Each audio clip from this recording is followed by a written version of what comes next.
Значи, прва, најважна, најитна препорака што ја упатува Цивил Центар за слобода во иста линија со низа други невладини организации во Македонија е токму завршување или престанок со неказнивоста. Мора да се сопре неказнивоста на оние што на било каков начин ја загрозуваат слободата на изразувањето и медиумските слободи, а со тоа и безбедноста на новинарките и новинарите. Тоа што е важно понатаму во овој сет на препораки е како втора исто така важна препорака е дека јавниот сервис мора конечно да и се врати на јавноста, односно јавноста да си го земе јавниот сервис назад. А сите што се одговорни, тоа не смееме да го заборавиме, сите што се одговорни за ерозијата на медиумските слободи да се соочат со правни последици во најскоро можно време. Јавниот сервис исто така е дел од процесот кој го отворија и реформските зафати на новата влада. Првиот и најдлабок реформски зафат кој го направи владата беше да го постави стариот директор на јавниот сервис, што е многу симптоматично и кажува колкава е решеноста на структурите кои донесуваат одлуки да спроведат навистина сериозни реформи. Третата препорака е да се изврши еден посериозен зафат, да се зајакне независноста на медиумското регулаторно тело АВМУ, а телата за медиумска саморегулација да добијат соодветна поддршка од институциите на државата без условување и без коруптивни потези. Ова се подразбира дека мора да се почитува правото. Владењето на правото е дел од слободата на медиумите и безбедноста на новинарките и новинарите. Тоа е во рамките на оваа препорака нешто што се подразбира самото по себе. Понатаму, четврта препорака е политичките партии, институциите на локално и национално ниво и бизнисот мора да ја почитуваат слободата на изразувањето и медиумските слободи, соодветно на уставните, законските и меѓународните правни норми и стандарди.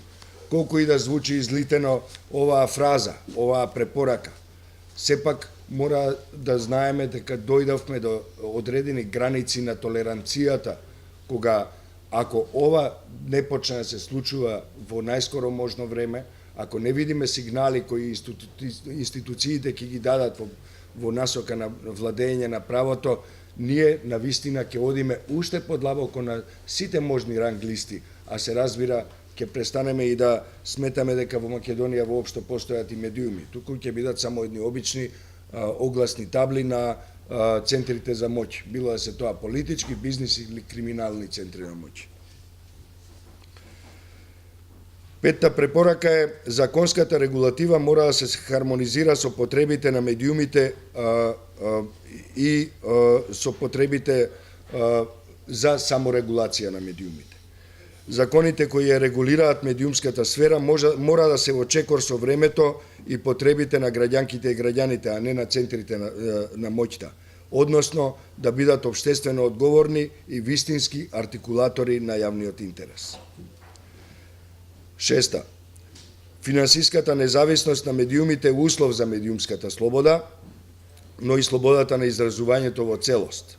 Коруптивното влијание на политичките и бизнис центрите на моќ треба да се идентификуваат и да се спречат со законски мерки и максимално почитување на професионалната етика.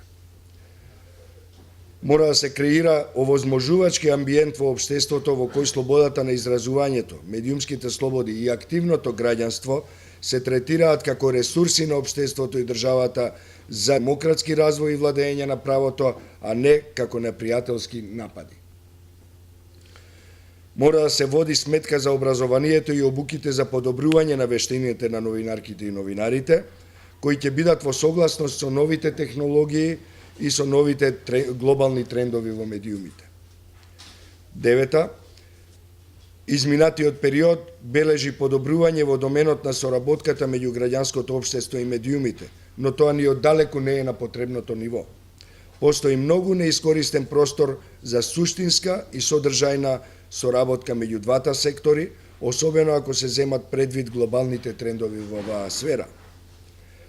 И како надврзување на претходната и 10-та итна препорака, Цивил Центар за слобода препорачува и насочување на донаторската заедница кон суштинските потреби на медиумите за деполитизација, професионализација и независно работење. Ова особено во поглед на една низа програми кои нецелосно ја поддржаа независноста на медиумите и преку огромни суми пари сепак не видовме некое поместување во доменот на квалитетот, а особено независноста на медиумите.